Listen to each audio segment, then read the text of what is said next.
Hi friends, good morning, नमस्कार। स्वागत है आपका हमारे यूट्यूब चैनल विभू इंस्टीट्यूट में। आज का टॉपिक है leave application and its types. इसमें हम सीखेंगे कि डिफरेंट टाइप्स के एप्लीकेशंस के लिए हमारा फॉर्मेट क्या होगा, हाईएस्ट मार्क्स स्कोर करने के लिए कौन कौन से ऐसे इंपॉर्टेंट टिप्स होंगे। तो बिना समय गंवाए फटाफट हो जाइए तैयार। आइए शुरू करते हैं। छुट्टियां कितनी अच्छी और प्यारी होती हैं। रोज स्कूल्स, कॉलेजेस, जॉब से कभी कभी बोर्डम फील होता है और हमें रिलैक्सेशन के लिए ब्रेक चाहिए होता है। कभी हमारी मजबूरी हो जाती है छुट्टी लेना, जैसे फीवर हो गया, अर्जेंट काम आ जाना, शादी विवाह या परिवार का नहीं होना। तो बेसिकली लीव एप्लीकेशन 3 टाइप का होता है, जिसमें कि हम सीक लीव, मेडिकल लीव या मैटरनिटी लीव लेते हैं। और भी इमरजेंसी लीव होता है, स्पेशल लीव होता है, लेकिन बेसिकली लीव एप्लीकेशन 3 टाइप्स का होता है, जो कि सीक लीव, मेडिकल लीव और मैटरनिटी लीव होता है। तो लेटर राइटिंग का फॉर्मेट कैसा होना चाहिए और इंपॉर्टेंट पॉइंट्स क्या है, प्रीवियस वीडियोज में हमने डिस्कस किया था। अगर आपने उस वीडियोज को नहीं देखा है तो सबसे पहले आप हमारे चैनल को सब्सक्राइब कर लीजिए, ताकि सभी वीडियोज के अपडेट्स आपको अवेलेबल हो जाएं। और अब चलते हैं कि लीव एप्लीकेशन क्या है और इसका फॉर्मेट क्या होगा। तो आपके स्क्रीन पे दिख रहा है कि there are 7 keywords for the format of leave application. First is the greeting और एड्रेसिंग, जैसा कि यहां आपको लीव एप्लीकेशन के फॉर्मेट में दिख रहा है। टू द प्रिंसिपल, ये हम ग्रीट या एड्रेस कर रहे हैं। फिर है सब्जेक्ट लाइन, यानी कि यहाँ पे है सब्जेक्ट। रीजंस फॉर लीव, छुट्टी का कारण क्या है, किस कारण की वजह से आप छुट्टी लेना चाहते हैं। फिर है नंबर ऑफ लीव्स रिक्वायर्ड, आपको कितने दिन की छुट्टी चाहिए। जैसे sick leave application for school leave for x days, आपको 2 दिन की छुट्टी चाहिए, 3 दिन की छुट्टी चाहिए, जितने भी दिन की छुट्टी चाहिए वो आपका नंबर ऑफ लीव्स रिक्वायर्ड में आ जाएगा। फिर है details of your work compensation, अगर आप कहीं पे कार्यरत हैं तो आपकी जगह पे आप इनको चार्ज देना चाहते हैं, ताकि ऑफिस का काम बाध्य नहीं हो और वो अनवरत चलता रहे। फिर है कॉन्टैक्ट इन्फॉर्मेशन, यानी कि अगर आप छुट्टी पर हैं और उस दरमियान कोई बहुत ही अर्जेंसी आ जाती है आपके ऑफिस में, आपके जॉब में, तो आपको कॉन्टैक्ट कैसे किया जाए, तो उसके लिए कॉन्टैक्ट इन्फॉर्मेशन की आवश्यकता होती है। And the last is name and signature. अब हम चलते हैं कि लीव एप्लीकेशन या लीव लेटर लिखा कैसे जाता है। तो आपके स्क्रीन पे यहाँ पे दिख रहा है, ये सीक लीव है to the principal by parents. Parents अपने बच्चे के लिए स्कूल के प्रिंसिपल को लिखते हैं। कैसे लिखते हैं वो देखिए, टू द प्रिंसिपल, उसके बाद स्कूल नेम एंड एड्रेस, यानी कि आप जिस स्कूल में पढ़ रहे हैं वो स्कूल का नाम और वहां का एड्रेस। फिर है डेट, अगर स्टूडेंट खुद से लिखेगा तो यहां पे डेट होगा, और अगर स्टूडेंट के बदले में पेरेंट्स लिखते हैं तो डेट की आवश्यकता नहीं होती है। फिर है subject, sick leave application for school और लीव फॉर एक्स डेज और एप्लीकेशन फॉर सीक लीव। इसे हम 3 तरीके से लिख सकते हैं। पहला application for sick leave, second है sick leave application for school, या फिर leave for x days. X days में आप कुछ भी भर सकते हैं, n = 1, 2 और 3। नेक्स्ट इज डियर सर और मैडम, यानी कि यहाँ पे हम ग्रीटिंग या एड्रेस कर रहे हैं, डियर सर और मैडम। अब सैल्यूटेशन के बाद जो हमारा मेन कंटेंट है उसकी शुरुआत हम ऐसे कर सकते हैं, विथ ड्यू रेस्पेक्ट और with due regard I want to notify you that my child, अपने बच्चे का नाम, is a student of class, जिस क्लास में पढ़ रहा है, 4th, 5th, 6th, 7th जो भी है, whatever, of your school, due to some wellness issue. Wellness issue कुछ भी हो सकता है, फीवर, फ्रैक्चर या whatever, my boy girl is hospitalized and is recommended to be in a doctor's monitoring for X days। जो यहाँ पे leave for x days 2 और 3 डेज होगा वही यहाँ पे लिख दिया जाएगा।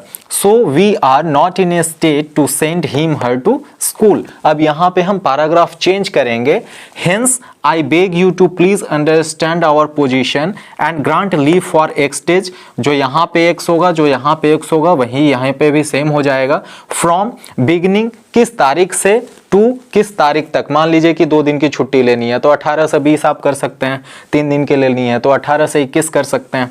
I am inserting A medical document for your reference, यहाँ पे साथ ही साथ आपको लेटर के क्या करना होगा, मेडिकल रेफरेंस लगाना होगा, मेडिकल डॉक्यूमेंट देना होगा। I ensure that he she will attend the school daily going forward, और वो जैसे ही बच्चा रिकवर हो जाता है वैसे ही स्कूल आना जाना शुरू कर देगा। अब रही बात कि यहाँ पे जो ब्लू इंक से दिख रहा है वो किसके लिए है? तो वो अगर वो स्टूडेंट खुद लिख रहा है तो उसके लिए है, जिसकी शुरुआत हम कैसे कर सकते हैं? With most humbly and respectfully और विथ ड्यू रेस्पेक्ट और regard I beg to say that I am, student का नाम, स्टूडेंट ऑफ क्लास, जिस क्लास में पढ़ रहा है, of your school, due to some wellness issue I am hospitalized and am recommended to be in a doctor's monitoring for X stage. So I am not in a state to join or come to school. Hence, I beg you to please understand my position and grant leave for X days from starting date to end date. I am inserting a medical document for your reference. I ensure that I will attend the school daily going forward.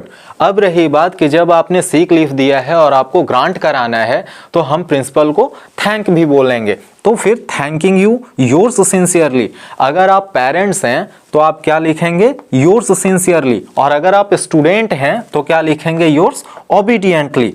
और name of the parent, और जब student हैं तो सिर्फ name, और जब parent लिख रहे हैं तो सिर्फ पेरेंट का सिग्नेचर होगा, लेकिन जब स्टूडेंट लिखेगा तो स्टूडेंट का नेम, उसके बाद क्लास, सेक्शन, रोल नंबर। तो ये हमारा सीक लीव या लीव एप्लीकेशन का फॉर्मेट था, जिसमें कि ये 7 पॉइंट्स थे। किस तरीके से अगर पेरेंट अपने बच्चे के लिए लिखें तो कैसे लिख सकते हैं, और अगर स्टूडेंट खुद लिखना चाहे तो वो कैसे लिख सकता है। बहुत ही ईजी है और बहुत अच्छे तरीके से हमने इसे समझा।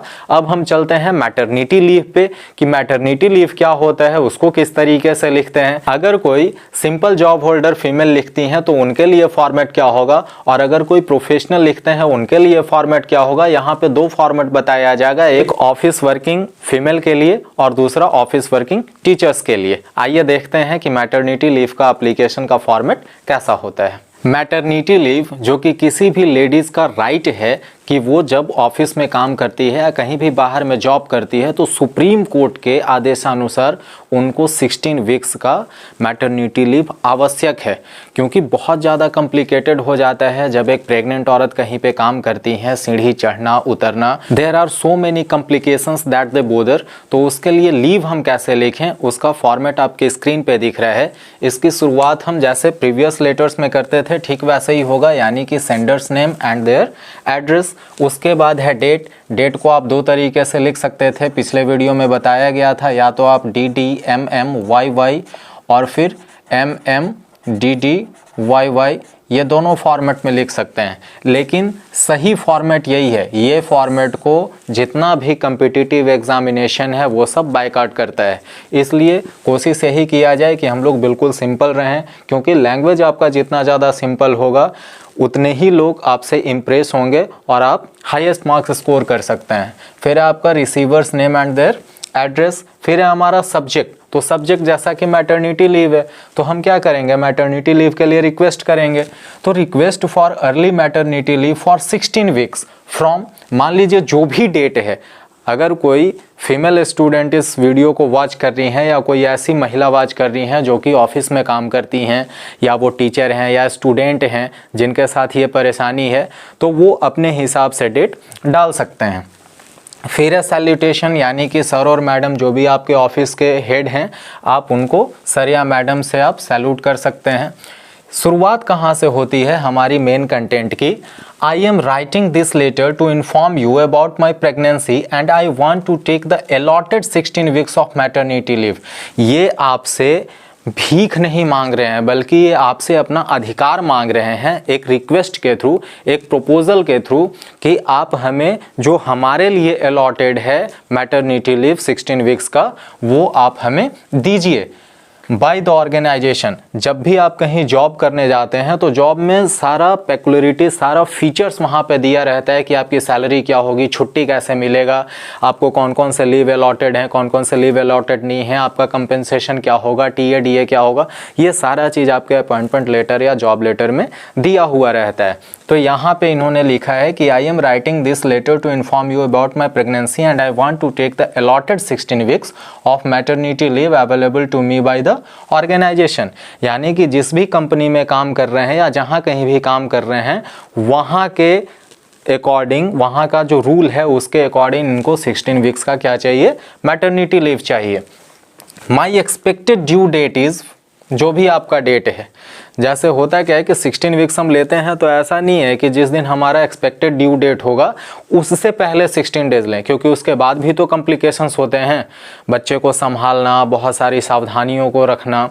तो हम बीच वाला एक्सपेक्टेड ड्यू डेट के थोड़ा सा आगे और थोड़ा सा पीछे वाला एडजस्ट करते हैं डेट। जैसे मान लीजिए कि यहाँ पे 22 जनवरी 2019 है तो और इनका एक्सपेक्टेड ड्यू डेट 15 मार्च 2019 है, यानी कि कुछ दिन पहले है। अब आगे देखते हैं, I am planning to start my leave from day 1, यानी कि ये 22 जनवरी 2019 से ही अपने मैटरनिटी लीव लेना चाहती हैं and return to the job by complete 16 weeks, जो कि आपका 12 जून 2019 को होगा। यानी कि ड्यू डेट जो है आपका एक्सपेक्टेड, उसके पहले भी आपको रेस्ट चाहिए होता है और जब आपकी डिलीवरी हो जाती है उसके बाद भी आपको रेस्ट चाहिए होता है। Second para is I will let you know in case of any unforeseen issues with delivery.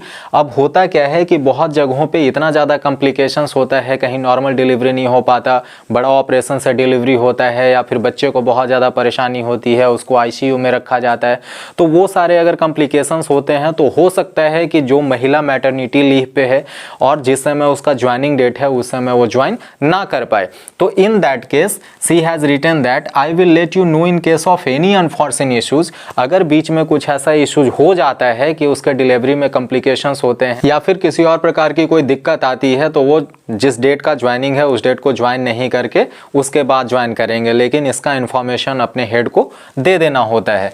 I am attaching a letter from my doctor confirming all the details. अब रही बात कि सिर्फ आप ऐसे ही बोल के चले आइएगा कि हमारे साथ ऐसा ऐसा प्रॉब्लम्स है, तो कोई आप पे ट्रस्ट नहीं करेगा। इसके लिए आपको मेडिकल रिपोर्ट की आवश्यकता होती है, जो कि आपके रिप्यूटेड डॉक्टर, जो रजिस्टर्ड डॉक्टर हैं, उनके द्वारा दिया गया हो।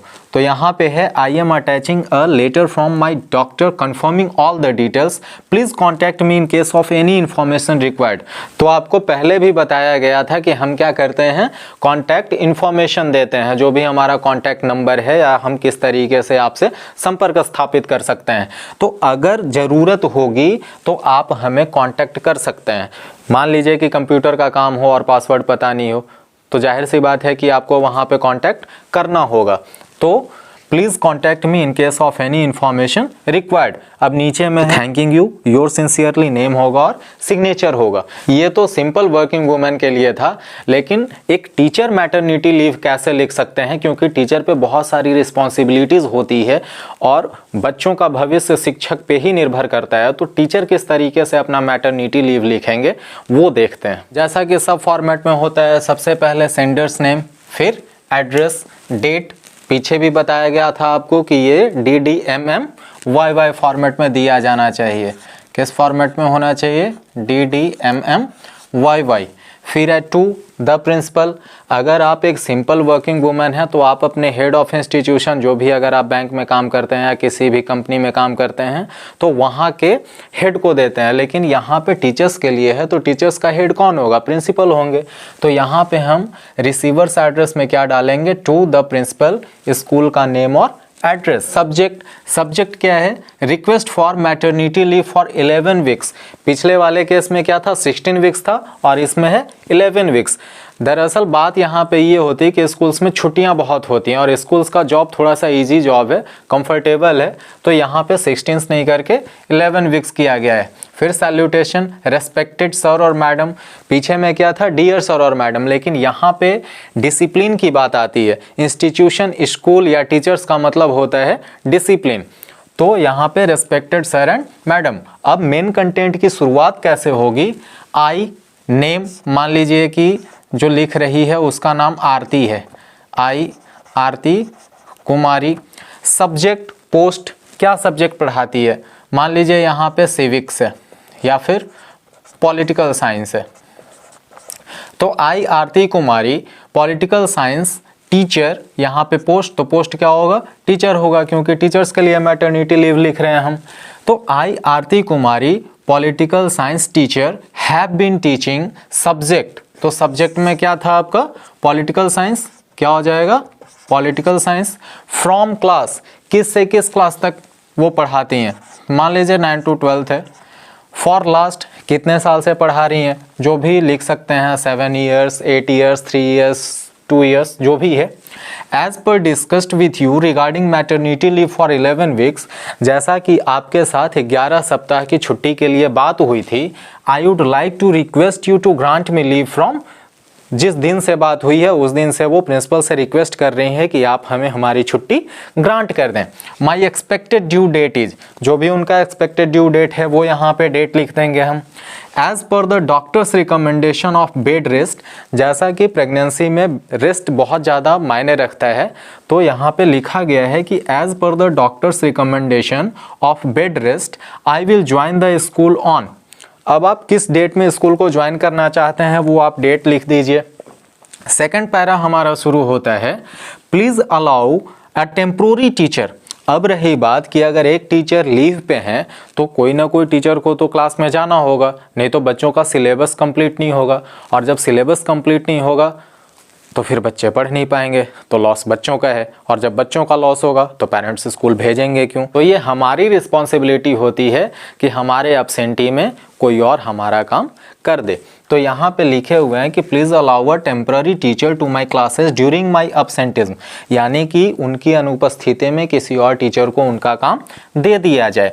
I have already completed 80% of the syllabus for all the classes, इन्होंने क्लास का करीब करीब 80% सिलेबस कंप्लीट कर दिया है, लेकिन बाकी जो 20% हो सकता है कि बहुत ज़्यादा इंपॉर्टेंट हो, तो उसे कौन कंप्लीट करेगा। तो एक टीचर की आवश्यकता होगी जो कि टेम्परेरी टीचर होंगे, क्योंकि सब टीचर का अपना अपना क्लास बटा हुआ है, सारे टीचर्स क्लास टीचर्स हैं। And I will hand over the list of remaining topics to the head sir और madam before going on leave.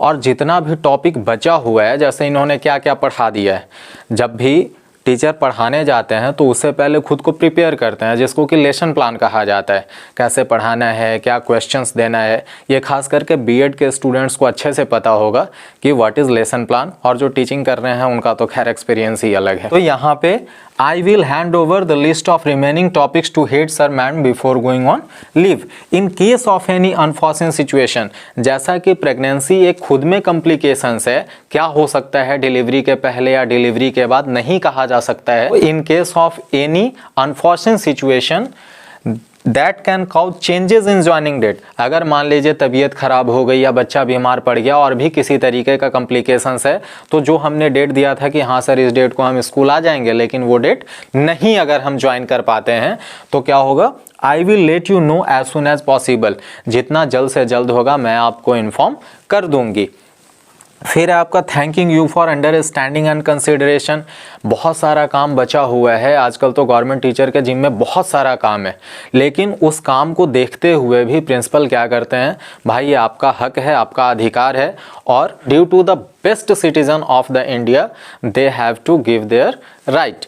तो क्या होगा यहाँ पे, thanking you for understanding and consideration, हम थोड़ा सा प्रिंसिपल को और ज़्यादा आदर सम्मान देते हैं, रिक्वेस्ट करते हैं कि आपके इस समझदारी के लिए या आपके इस विचार के लिए हम आपको धन्यवाद देना चाहते हैं। फिर है योर्स सिंसियरली, अगर आप स्टूडेंट हैं तो योर्स ओबीडियंटली, बाकी आप योर्स फेथफुली या योर्स सिंसियरली लिख सकते हैं। फिर है नेम एंड सिग्नेचर। तो हमने आज क्या क्या देखा, सबसे पहला कि बच्चे के लिए पेरेंट्स कैसे लेटर लिखेंगे जो कि सीक लीव है, स्टूडेंट खुद के लिए कैसे सीक लीव लिखेगा, फिर है मैटरनिटी लीव जो कि सिंपल वर्किंग वुमेन है उनके लिए, या फिर जो टीचर्स हैं उनके लिए मैटरनिटी लीव अभी जस्ट हमने पढ़ा।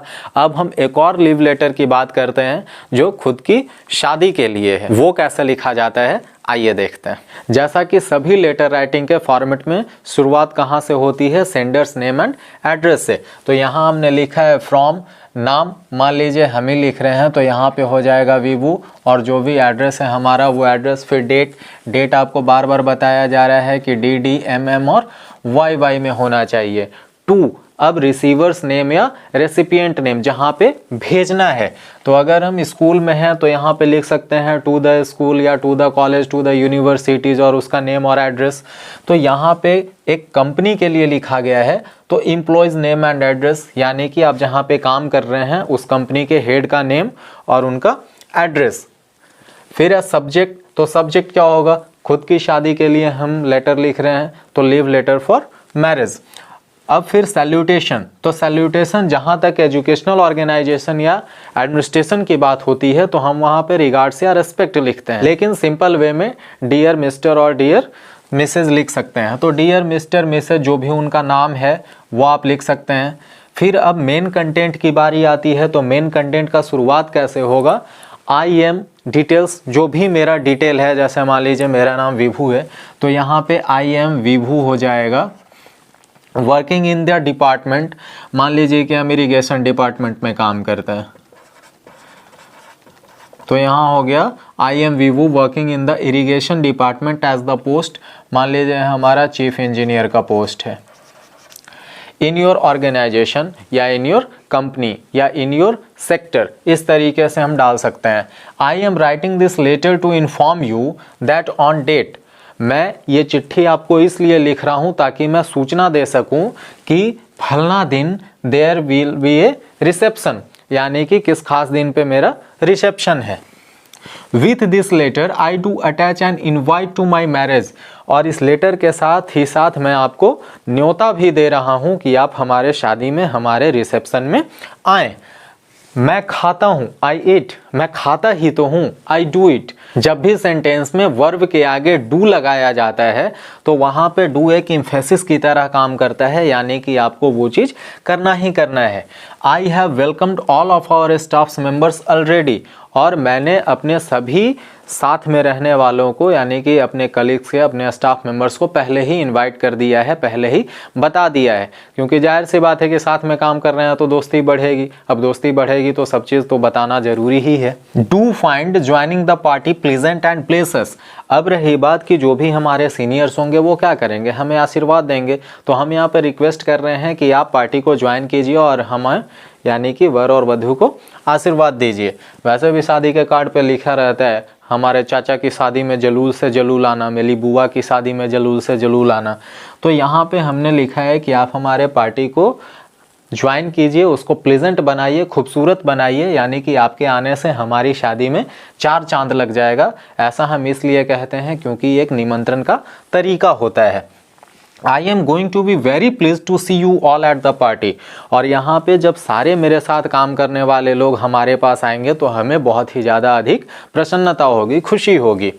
Please require me to leave, अब जितने दिन की आपको छुट्टी लेनी है, जनरली 3 दिन होता है, तिलक, मड़वा, बारात, बस, तो please require me to leave, जितना दिन का चाहिए उतना दिन आप यहाँ पे लिख सकते हैं। I think you will see this leave as an educated leave and do what is needed, मैं चाहता हूं कि आप इस लीव को एज यूजुअल लें और जो भी आप अच्छा समझें आप उसे करें।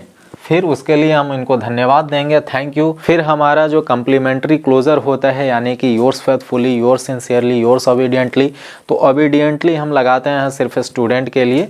यहाँ पे योर सिंसियरली हो जाएगा, फिर नेम एंड सिग्नेचर। तो बहुत ही आसान है लेटर राइटिंग, बशर्ते कि हमें पता हो कि फॉर्मेट क्या होगा, इंपॉर्टेंट पॉइंट्स क्या होंगे, क्या डूज होंगे, क्या डोंट्स होंगे, तो हम बहुत ज़्यादा हाईएस्ट मार्क्स अचीव कर सकते हैं। अब इन सारे लेटर्स को मेल में कैसे लिखा जाए, क्योंकि आजकल तो व्हाट्सअप और ईमेल का ज़माना है, तो जाहिर सी बात है कि लेटर के साथ साथ हमें मेल की भी जानकारी होनी चाहिए। तो कैसे इनको ईमेल्स में लिखा जाएगा, कुछ इमेजेस आपके स्क्रीन्स पे दिख रहे हैं, आप वीडियो को पॉज करके और सीख सकते हैं कि हम किस तरीके से मेल लिखते हैं, कैसे सेंड करते हैं, कैसे कोई मेल आता है तो उसे रिसीव करते हैं। तो हमारा आज का क्लास यहीं समाप्त होता है। आज का वीडियो कैसा लगा या आप कुछ सजेस्ट करना चाहते हैं तो कमेंट में बताएं। क्वेश्चंस और प्रैक्टिस सेट्स के पीडीएफ्स के लिए आप हमें हमारे टेलीग्राम चैनल विभू इंस्टीट्यूट को फॉलो कर सकते हैं, लिंक आपके डिस्क्रिप्शन बॉक्स में दिया गया है।